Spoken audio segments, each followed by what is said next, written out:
Hello, bienvenue dans cette formation, le juste prix. C'est la mini formation pour définir sereinement tes prix. Donc, on va essayer de condenser ça en une seule vidéo. Tu repartiras avec toutes les clés et surtout à la fin, un outil spécial pour t'aider à définir tes marges. On va commencer d'abord par le déroulé de cette mini-formation. On va d'abord voir comment se compose un prix, comment se calcule une marge. On va faire l'étude des prix de ta concurrence. On va fixer son prix, sa marge, fixer ce qu'on appelle la target et vérifier que cette target, elle est juste grâce au fameux justement Google Sheet, le fameux tableur pour remplir tes marges. Alors, comment se compose un prix? Un prix, c'est assez simple. Tu as un coût de revient, une marge et une TVA en général qui est de 20%. Le coût de revient, c'est tout finalement les charges qui vont te permettre de fabriquer ce produit, mais aussi de faire tourner ton entreprise. Ensuite, tu as les marges. Les marges, c'est le bénéfice que tu vas obtenir pour ton entreprise, pour payer notamment tes employés, dont toi-même, et puis aussi pour avoir de la trésorerie pour pouvoir développer tes prochaines collections ou d'autres projets annexes. Mais comment on calcule cette fameuse marge? Souvent, c'est un peu, la bête noire, ça nous fait un peu peur. On se dit: «Mais à quel point je dois marger?» Alors, en général, on va utiliser ce qu'on appelle un coefficient de marge. Un coefficient de marge, c'est en gros combien de fois tu vas multiplier le coût de revient, donc le coût de fabrication et cetera de ton produit, pour obtenir le prix de vente brut, hein. On parle bien hors TVA. Là, tu vas voir tous les exemples que je vais te donner. La TVA, c'est vraiment à la fin qu'on l'applique.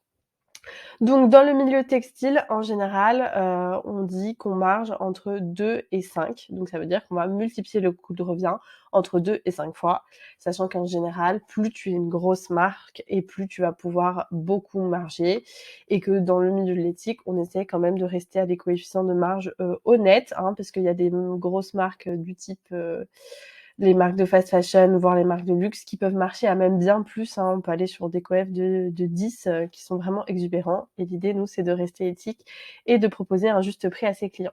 Et c'est aussi pour ça que tu peux entendre des fois, je marge à 2,2, et en fait, c'est le coefficient de marge. En fait, c'est 2,2, ça veut dire qu'ils vont multiplier 2,2 fois, le coût de revient. Voilà, pour que tu sois un peu au courant de comment on peut prononcer les choses. Je vais, pour t'expliquer encore mieux, te faire un petit exemple. Donc là, imaginons que tu vends en direct sur ton site, c'est ton seul moyen de vendre. Tu as calculé un peu tes charges et tu as un t-shirt qui a un coût de revient de 14 €. Donc ça veut dire que oui, une fois que tu calcules les charges, le tissu, le machin, on en arrive à 14 €. Tu appliques ton coefficient de marge à 2,5. Donc tu vas faire 14 fois 2,5. Là, tu tombes sur un prix de vente de 35 €. Et là, c'est bien le prix hors taxe. Tu vas venir ajouter ta fameuse TVA de 20%, et là, finalement, ton prix de vente final s'élèvera à 42 € en magasin, ou plutôt sur ton site internet. Voilà, très simplement, comment se calcule un prix. Finalement, c'est pas si compliqué que ça.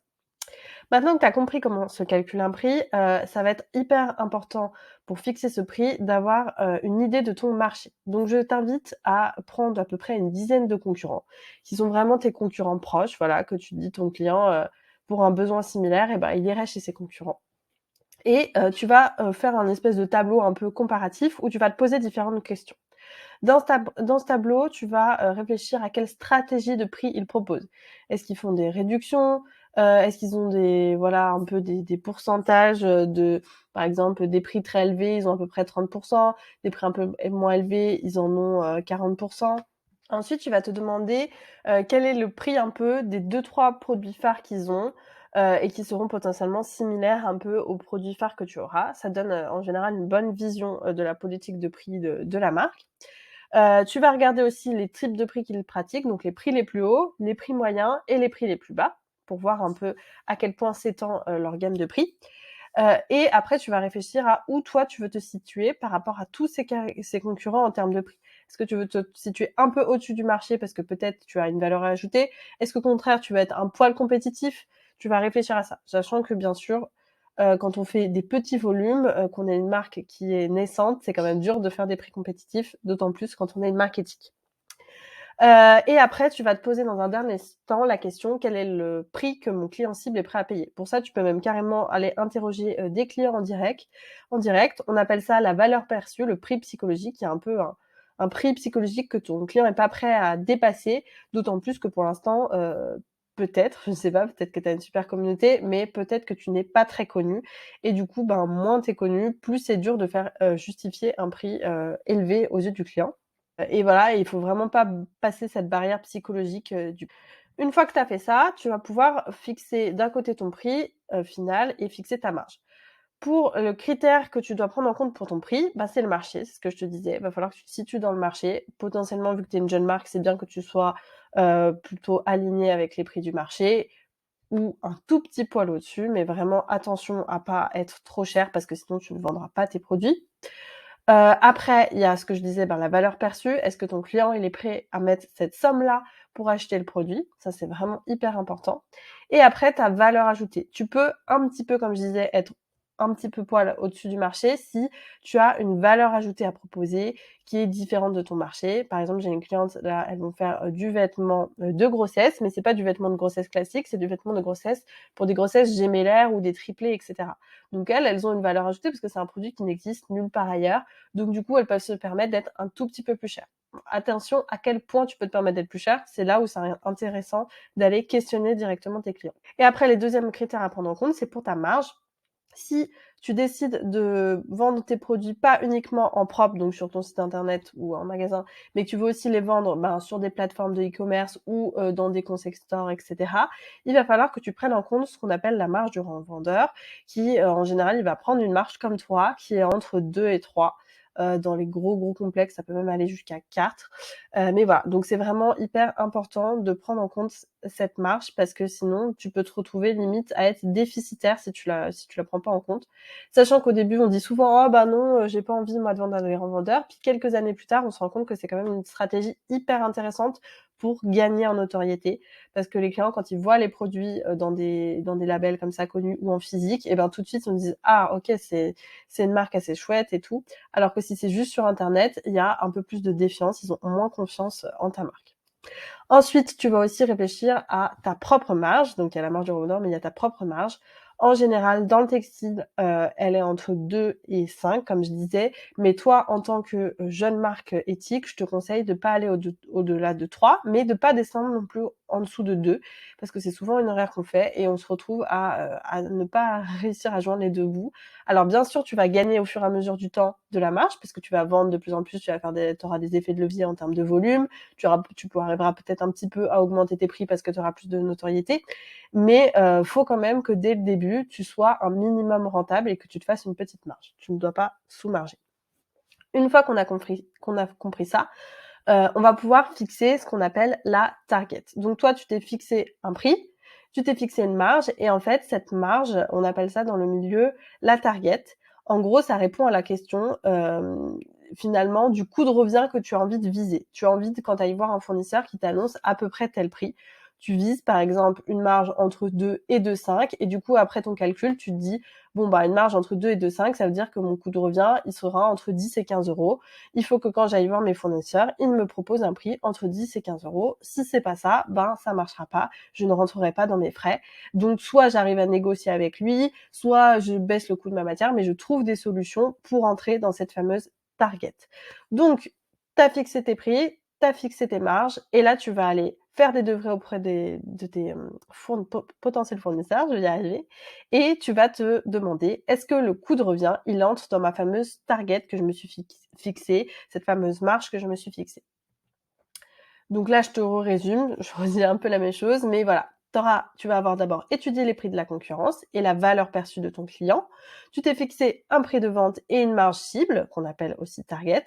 Et maintenant que tu as finalisé potentiellement tes prototypes et que ton confectionnaire, il t'a donné justement un coût de revient sur la partie confection et aussi que tu as tes prix de matière, tu vas pouvoir calculer tes coûts au global pour voir si on rentre dans cette fameuse target. Et c'est ce qu'on va faire juste après dans le fameux Excel où tu vas pouvoir tout remplir et vérifier si tu rentres bien dans ta target. Donc normalement, dans le mail que je t'ai envoyé, je t'ai invité à copier ce petit tableur dans ton Google Sheet.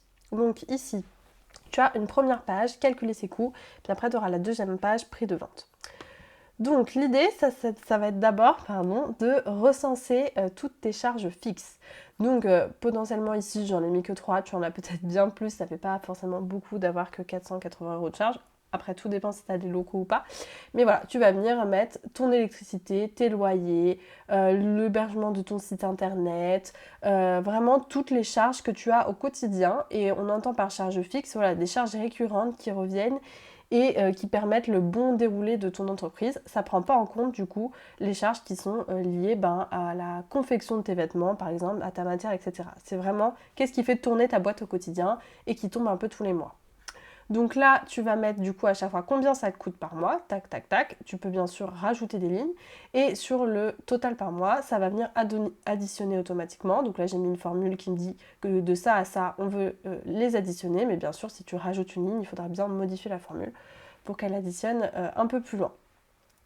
Une fois qu'on a le total par mois, on va calculer le total par an. Et là, c'est tout bête, il fait le total par mois multiplié par les 12 mois de l'année. Ça nous donne un coût de 5 760 € par an. Ça veut dire que chaque année, on va dépenser 5 760 € en charges fixes, donc en électricité, en loyer, en abonnement internet ou logiciel, etc.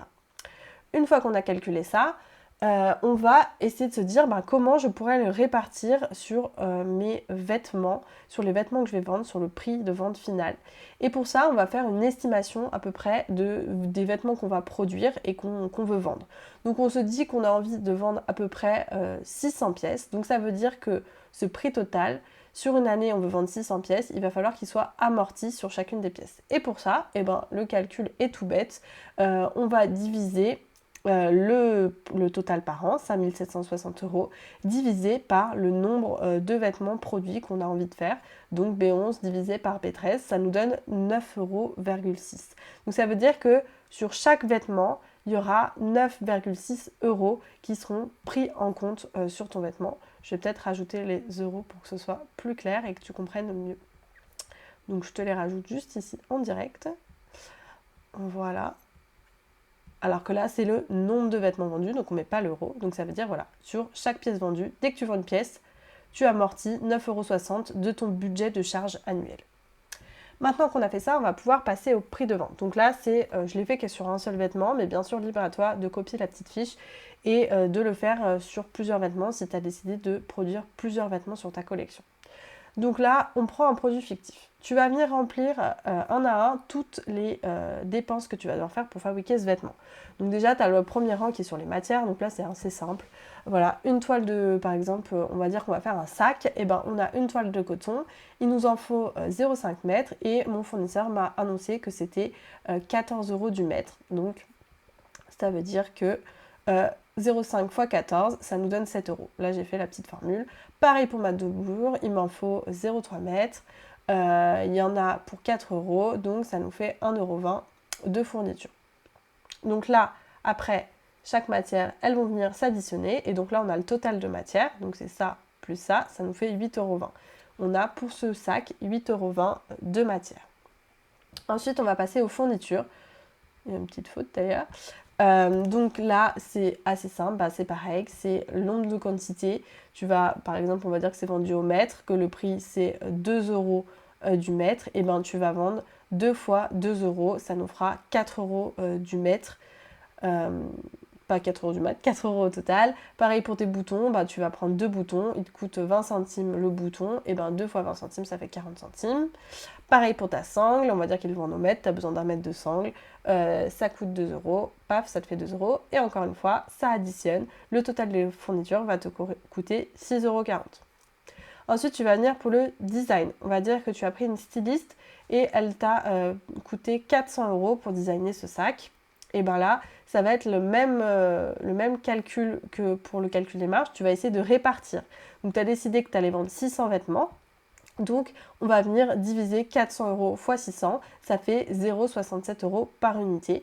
Donc là, j'ai fait moi-même la formule, mais tu vois qu'en fait, il met B13 il vient reprendre directement ça. Donc tu as juste à reprendre, à écrire le nombre de pièces que tu veux vendre et automatiquement ça va venir te faire la formule. Voilà. Pareil pour ton patronage, ça t'a coûté 400 €, tu le divises par les 600 pièces. Tu vois que si par exemple je décide de passer à 500 pièces, pour que tu comprennes mieux, on n'est plus à 0,67, on a divisé par 500 pièces, on est à 80 80 centimes. Donc là, je remets mes petits 600. Si d'ailleurs tu veux récupérer une case d'un autre, c'est assez facile. Tu rentres dans ta case et tu vas sur l'autre et tu fais la petite flèche, c'est tab, je crois. Non, c'est pas tab. La petite flèche qui monte vers le haut, je ne sais plus comment on dit. Et là, ça va venir te sélectionner ta case automatiquement. C'est assez facile, ça le fait tout seul. Ensuite, tu as la confection. Donc là, il n'y a pas grand-chose à dire. Ton fabricant t'a annoncé que ça lui coûterait 13 € de fond confectionné à chaque fois un sac. Donc tu as juste à remplir 13 €, il n'y a pas besoin de le diviser sur le prix global. Et tu as décidé de faire, c'est pas obligé d'intégrer le marketing, mais là tu as décidé vraiment de faire une campagne spécifique à ce produit, voilà. Et du coup, tu vas payer par exemple 300 € de pub Insta et tu as envie vraiment de le répartir sur ton coût. Donc là, tu fais 300 € divisé encore une fois par 600. Mais tu pourrais tout à fait le dire que c'est une charge fixe, que tous les mois tu payes 1000 € de publicité Instagram et que tu veux plutôt le prendre en compte ici. Mais là, tu fais une campagne marketing dédiée à ce produit et du coup, tu préfères l'intégrer au prix. Ça, c'est à toi de choisir. Et pareil, tu pourrais avoir par exemple une modéliste que tu as à ta charge en freelance, que tu payes tous les mois, voilà, un abonnement ou même c'est une salariée. Et là, bien sûr, il faudrait le prendre en compte plutôt dans les charges fixes parce que ce serait quelque chose de régulier et pas quelque chose d'inhérent à ton produit. Donc voilà, tu as ton petit calcul. Là, encore une fois, ça vient faire le total. Et ici, ça vient reporter les fameuses charges fixes qu'on a calculées juste ici. Donc, il vient me les reporter là.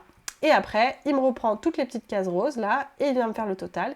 Et là, ça nous donne notre coût de revient global, notre prix coûtant. Une fois qu'on a pris toutes les charges qu'il y avait, on va payer 39 € à chaque fois qu'on va produire un vêtement. Et ce prix coûtant, c'est là qu'on va pouvoir venir le multiplier par la marge qu'on s'est fixée. Donc par exemple, on s'est fixé une marge entre 2 et 2,5 par exemple, avec un prix maximum, j'ai pas 210 €, et tu vas pouvoir, ou peut-être un prix maximum de 100 €, tu vas pouvoir venir moduler ta marge.